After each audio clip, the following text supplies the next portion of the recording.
അലൈക്കും വറഹ്മത്തുള്ളാഹി വബറകാതുഹു. ഇന്ന് നമ്മൾ വീഡിയോയിൽ നോക്കുന്നത് വാർഷിക പരീക്ഷ എഴുതുന്ന 4ാം ക്ലാസ്സിലെ വിദ്യാർത്ഥികൾക്ക് അഖലാഖ് വിഷയത്തിൽ നിന്നുള്ള കുറച്ച് മോഡൽ ചോദ്യങ്ങൾ പരിചയപ്പെടാം. മുൻ വർഷങ്ങളിലൊക്കെ നടന്നതായ ചോദ്യപേപ്പറിലെ പ്രധാനപ്പെട്ട ചോദ്യങ്ങളും വരാൻ സാധ്യതയുള്ള ചോദ്യങ്ങളൊക്കെ നമ്മൾ ഇതിൽ പറയും. അപ്പോൾ വീഡിയോ മുഴുവനായും കാണുക. അതുപോലെ നിങ്ങളുടെ കൂട്ടുകാരിലേക്കൊക്കെ വീഡിയോ ഒന്ന് ഷെയർ ചെയ്ത് കൊടുക്കുക. ഈ ചാനൽ സബ്സ്ക്രൈബ് ചെയ്തിട്ടില്ലെങ്കിൽ ഇപ്പോൾ തന്നെ സബ്സ്ക്രൈബ് ചെയ്യുക, ബെല്ലൈക്കൺ ഓൺ ചെയ്യുക. അപ്പോൾ നമുക്ക് നേരെ വീഡിയോയിലേക്ക് പോകാം. ആദ്യ പ്രവർത്തനം ഇതാണ്, യോജിച്ചവ ചേർക്കാം എന്നുള്ളത്. ഇവിടെ മുകളിൽ കുറച്ച് ബ്രാക്കറ്റിൽ വാക്കുകൾ കൊടുത്തിട്ടുണ്ട്, അത് താഴേക്ക് എഴുതിയെടുക്കുക, വേറൊന്നും ചെയ്യേണ്ടതില്ല. ഒന്ന്, സ്വർഗത്തിലേക്ക് നമ്മെ കൊണ്ടുപോകുന്നത്. എന്താണ് നമ്മെ സ്വർഗത്തിലേക്ക് കൊണ്ടുപോകുന്ന പ്രവർത്തനം? അതെന്താണ്? നന്മകളാണ്. നന്മകളാണ് നമ്മെ സ്വർഗത്തിലേക്ക് കൊണ്ടുപോവുക. രണ്ടാമത്തത്, തിന്മകൾ കാണുമ്പോൾ ഡാഷ്. തിന്മകൾ കാണുമ്പോൾ നമ്മൾ എന്താണ് ചെയ്യേണ്ടത്? കൈകൊണ്ട് തടയണം. അതാ ചെയ്യേണ്ടത്, കൈകൊണ്ട് തടയണം. 3, സമ്പത്തും സ്വാധീനവും അഹങ്കാരിയാക്കി. സമ്പത്തും സ്വാധീനവുമാണ് അദ്ദേഹത്തെ അഹങ്കാരിയാക്കിയത്. ആരാണ് ആ വ്യക്തി? ഖാറൂൻ. മൂസ നബി അലൈഹി സ്വലാമിൻ്റെ ജനതയിൽപ്പെട്ട അതിസമ്പന്നനായിരുന്നു ഖാറൂൻ. ആ ഖാറൂൻ എന്ത് ചെയ്തു? അഹങ്കാരിയായിരുന്നു. അതിൻ്റെ തിക്തഫലം അവൻ അനുഭവിക്കുകയും ചെയ്തു. ചോദ്യം 4, കിബറുള്ളവരെ ഡാഷ്. കിബറുള്ളവരെന്ത് ചെയ്യും? എല്ലാവരും വെറുക്കും. അവരിഷ്ടപ്പെടില്ല, എല്ലാവരും വെറുക്കും. കിബറുള്ളവരെ എല്ലാവരും വെറുക്കും. 5, വിനയമുള്ളവരെ. വിനയമുള്ള ആളുകളെ എന്തു ചെയ്യും? എല്ലാവരും ഇഷ്ടപ്പെടും. വിനയമുള്ളവരെ എല്ലാവരും ഇഷ്ടപ്പെടും. ഈ പ്രവർത്തനങ്ങളൊക്കെ ചെയ്യുമ്പോൾ നിങ്ങൾ ശ്രദ്ധിക്കേണ്ടത്, ഒന്ന് കൂട്ടി വായിച്ചാൽ തന്നെ കിട്ടുന്ന പ്രവർത്തനങ്ങളാണ്. ഒന്ന് കൂട്ടി വായിച്ചാൽ മതി. അടിയിലുള്ള വരികളും അതുപോലെ മുകളിൽ ബ്രാക്കറ്റ് കൊടുത്ത ഓരോന്നും എന്ത് ചെയ്യുന്നു? കൂട്ടി വായിച്ചാൽ തന്നെ ഏകദേശം ഒരു മാച്ച് കിട്ടും. ഇനി അടുത്തത്, എല്ലാവരും നന്നാവണം എന്നാണ്. എല്ലാവരും നന്നാവണം എന്ന്. അങ്ങനെ ചിന്തിക്കുന്നത് ആരാണ്? നല്ലവർ, അല്ലേ? അങ്ങനെ ചിന്തിക്കുന്നവർ നല്ലവരാണ്. നല്ലവർ ചിന്തിക്കുക. എല്ലാവരും നന്നാവണം എന്നതാണ് നല്ല ആളുകൾ ചിന്തിക്കുക. 7, ദുനിയാവും ആഖിറവും നഷ്ടപ്പെട്ടവരാണ്. ദുനിയാവും ആഖിറവും നഷ്ടപ്പെട്ടവരാരാണ്? ലഹരിക്ക് അടിമപ്പെട്ടവരാണ്. ലഹരിക്ക് അടിമപ്പെട്ടവർ അവരാണ് ദുനിയാവും ആഖിറവും നഷ്ടപ്പെട്ടവർ. ഈ പ്രവർത്തനം കഴിഞ്ഞു. ഇനി അടുത്ത പ്രവർത്തനം 2 വീതം എഴുതാനാണ്. ഒന്നാമത്തത്, സത്യവിശ്വാസികളുടെ കടമകൾ. സത്യവിശ്വാസികൾ പരസ്പരം ചെയ്യേണ്ട കടമകൾ 6 ഉണ്ട്. 1, കാണുമ്പോൾ സലാം പറയലാണ്. 2, ക്ഷണം സ്വീകരിക്കലാണ്. 3, സതുപദേശം തേടിയാൽ നന്മ ഉപദേശിക്കുക. 4, തുമ്മി അൽഹംദുലില്ല എന്ന് പറഞ്ഞ് അവനോട് എന്ത് ചെയ്യുക? ഇർഹമുക്കല്ലാ എന്ന് പറയാം. 5, രോഗിയാൽ ചെന്ന് കാണുക. 6, ജനാസയെ അനുഗമിക്കുക. ഇങ്ങനെ 6 കാര്യങ്ങളാണ് സത്യവിശ്വാസികളുടെ കടമകൾ. ചിലപ്പോൾ ഇതുപോലെ തന്നെ തരണമെന്നില്ല. ഇതിപ്പോൾ ഈ 2 വീതം ഉദാഹരണം എഴുതാം എന്നുള്ള പ്രവർത്തനത്തിലാണ് വന്നത്. ചിലപ്പോൾ എന്തു ചെയ്യും? 6 കാര്യങ്ങളും തരും. അതിൽ 4ഉം 2ഓ അതല്ലെങ്കിൽ 3ഉം 4ഉം എന്തു ചെയ്യും? മായ്ച്ചു കളയും. എന്നിട്ട് ആ 3ാമത്തത് എന്താണ് അല്ലെങ്കിൽ 4ാമത്തത് എന്താണ് എന്ന് എഴുതാൻ വേണ്ടി വരും. ബാക്കിയുള്ളതൊക്കെ എഴുതിയിട്ടുണ്ടാകും. 3ാമത്തെ കാര്യം അല്ലെങ്കിൽ 4ാമത്തെ കാര്യം എഴുതിയിട്ടുണ്ടാകില്ല. അങ്ങനെയും പ്രവർത്തനങ്ങൾ വരാട്ടോ, ശ്രദ്ധിക്കുക. രണ്ടാമത്തെ ചോദ്യം, അഹങ്കാരത്തിൻ്റെ ലക്ഷണങ്ങൾ. അഹങ്കാരികളുടെ ലക്ഷണങ്ങൾ പറയുന്നുണ്ട്. 1, വലിയവനാണെന്ന് നടിച്ചു ഗമയിൽ നടക്കുക. 2, മറ്റുള്ളവരെ നിസ്സാരമായി കാണുക. 3, ജനങ്ങളിൽ നിന്ന് മുഖം തിരിച്ച് കളയുക. 4, പൊങ്ങച്ചം പറയുക. ഇതൊക്കെയാണ് അഹങ്കാരത്തിൻ്റെ ലക്ഷണങ്ങൾ. ഇത് ഈ 2 വിധം ഉദാഹരണം എഴുതാമെന്നുള്ളതിലാണ് വന്നത്. ഇനി ചിലപ്പോൾ വരികയാണെങ്കിൽ ചോദ്യോത്തരത്തിലായിരിക്കും വരിക, ഉത്തരം എഴുതാമെന്നുള്ളത്. അപ്പോൾ 4 കാര്യങ്ങൾ എഴുതി വെക്കേണ്ടി വരും കേട്ടോ, ശ്രദ്ധിക്കുക. ഇനി 3 അസ്സബഉൽ മൂബിഖാത്ത്, വിനാശകരമായ 7 വൻപാപങ്ങൾ. അതിൽ 2 എഴുതാനാണ് ഇവിടെ വന്നിട്ടുള്ളത്. ഏതൊക്കെയാണ്? അള്ളാഹുവിനോട് പങ്ക് ചേർക്കുക, ഷിർക്ക് എന്ന് പറയും അറബിയിൽ. 2 സിഹർ, സിഹർ എന്ന് പറഞ്ഞാൽ മാരണം ചെയ്യുക.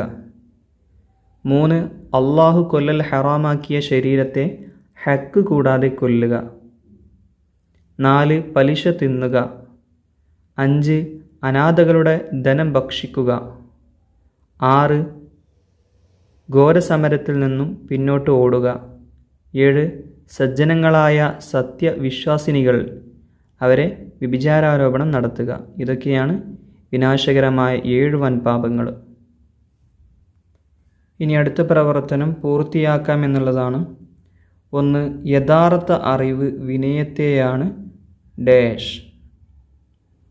പൂരിപ്പിച്ചു കൊടുക്കാം. യഥാർത്ഥ അറിവ് വിനയത്തെയാണ് ഉണ്ടാക്കുന്നത്.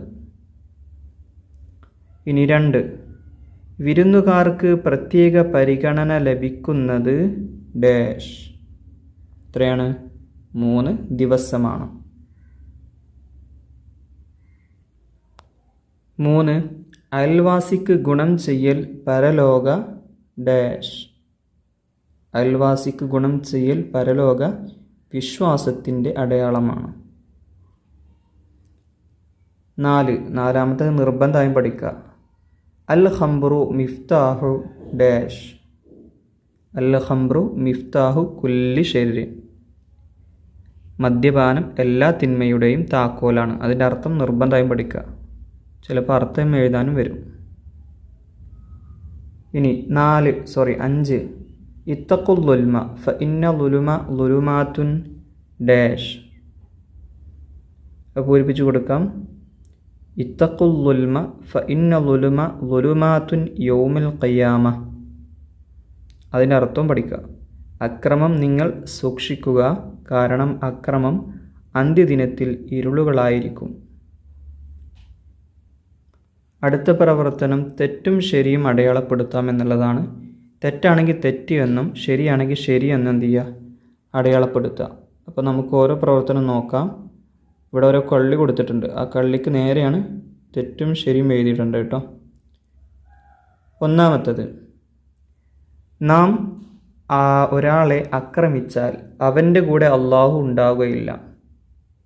നാം ഒരാളെ ആക്രമിച്ചാൽ ആക്രമിക്കപ്പെട്ടവൻ്റെ കൂടെ അള്ളാഹു ഉണ്ടാവില്ല എന്നത് ശരിയാണോ തെറ്റാണോ? അത് തെറ്റാണ്. അവൻ്റെ കൂടെ അള്ളാഹു ഉണ്ടാകും. ഇനി 2 ദൂർത്ത് പോലെ ഒഴിവാക്കേണ്ട സ്വഭാവമാണ് പിശുക്ക്. അത് ശരിയാണല്ലേ?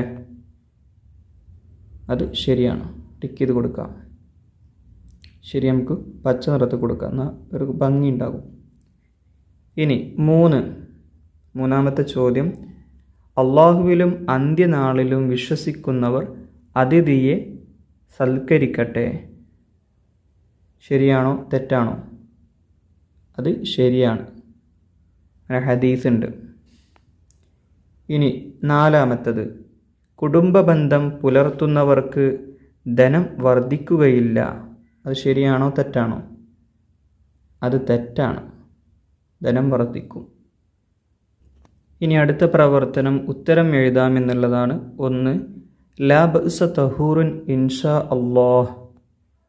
ഇത് എപ്പോഴാണ് നബി സല്ലല്ലാഹു അലൈഹി വസല്ലം പറയാറുണ്ടായിരുന്നത്? ഉത്തരം രോഗികളെ സന്ദർശിക്കുമ്പോൾ നബി സല്ലല്ലാഹു അലൈഹി വസല്ലം തങ്ങൾ പറയാറുണ്ടായിരുന്ന ഒരു ആശ്വാസവാക്കാണ് ലാ ബഅ്സ തഹൂറുൻ ഇൻഷാ അല്ലാഹ്. ചോദ്യം 2 ജീവനുള്ള മൃതദേഹങ്ങളാണെന്ന് ഹുദൈഫ റളിയല്ലാഹു അൻഹു പറഞ്ഞത് ആരെക്കുറിച്ചാണ്? ആരെക്കുറിച്ചാണ് ജീവനുള്ള മൃതദേഹങ്ങൾ എന്ന് പറഞ്ഞത്? ഉത്തരം നന്മ ഉപദേശിക്കുകയും തിന്മ വിരോധിക്കുകയും ചെയ്യാത്തവർ ജീവനുള്ള മൃതദേഹങ്ങളെ പോലെയാണ് എന്ന് ഹുദൈഫ റളിയല്ലാഹു അൻഹു പറഞ്ഞിരിക്കുന്നു. 3 അസൂയാലു ചിന്തിക്കുന്നത് എങ്ങനെയാണ്? അസൂയാലുക്കളുടെ ചിന്ത എങ്ങനെയായിരിക്കും? ഉത്തരം നല്ലതെല്ലാം തനിക്ക് മാത്രം, മറ്റുള്ളവർക്ക് ഒരു നന്മയും ഉണ്ടാവരുത്. ഇങ്ങനെയാണ് അസൂയാൽ ചിന്തിക്കുക. 4. തീർച്ചയായും ഉത്തരം ലഭിക്കുന്ന പ്രാർത്ഥന ഏതാണ്? ഏതാണ് ഉത്തരം ലഭിക്കുന്ന പ്രാർത്ഥന? മാതാപിതാക്കൾ മക്കൾക്കെതിരെ നടത്തുന്ന പ്രാർത്ഥനയ്ക്ക് തീർച്ചയായും ഉത്തരം ലഭിക്കുമെന്ന് നബി തങ്ങൾ പറഞ്ഞിട്ടുണ്ട്. ഇനി വ്യക്തമാക്കാം. സലാം പറയേണ്ടവരെ ആരാണ് സലാം പറയേണ്ടവർ? വരുന്നവർ സലാം പറയേണ്ടത് ആരോടാണ്? സദസ്സിൽ ഉള്ളവരോട്. 2. ചെറിയ സംഘം ആരോടാണ് സലാം പറയേണ്ടത്? വലിയ സംഘത്തോടാണ്. 3.